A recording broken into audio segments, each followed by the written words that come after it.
I know when I was running for president, talking to farmers in Iowa, talking to people in rural communities in places like South Carolina, I heard a lot about the way local banks would treat the individual farmer, give them a break. If they didn't have a good yield this year, that's okay, you'll pay me next year. And then all of a sudden, the banks became advocates for and servants to, for all intents and purposes, these huge agricultural conglomerates. Yeah. So could you tell us a little bit, because you talk quite a bit in the book, Sure. What did this do to farming, and what did this do to our soil, and what did this do to our food?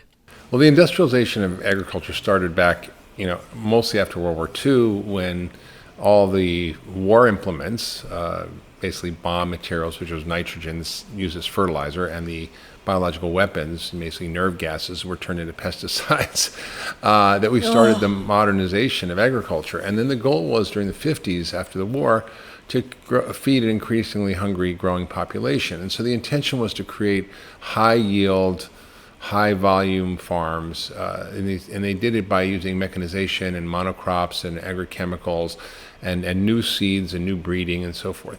And this was seemingly a good idea because the world was hungry, and people didn't understand the dangers of processed food at the time. They didn't understand the dangers of agrochemicals until Rachel Carson wrote Silent Spring. So we really had this moment of like, oh, modern life and modern agriculture is going to save us from everything. Well, it turned out that it had a lot of adverse consequences based on good intentions. And then once it took hold, it became a juggernaut that couldn't be undone, even once it was recognized that it was harmful. I mean, Earl Butz in the 1970s, who was Nixon's ag secretary, said, go big or go home. And he meant that in terms of farmers. So a lot of small farms shut down, farmers consolidated. And even today, we're seeing the real struggles of rural communities and farmers, because farmers are caught in the vice grip between the agrochemical and seed companies that they have to buy their seed and chemicals from, the banks that loan them the money to buy the seed and the chemicals and the machinery, and the government that provides crop insurance, which is mandated by the banks if they're going to actually give them the loan.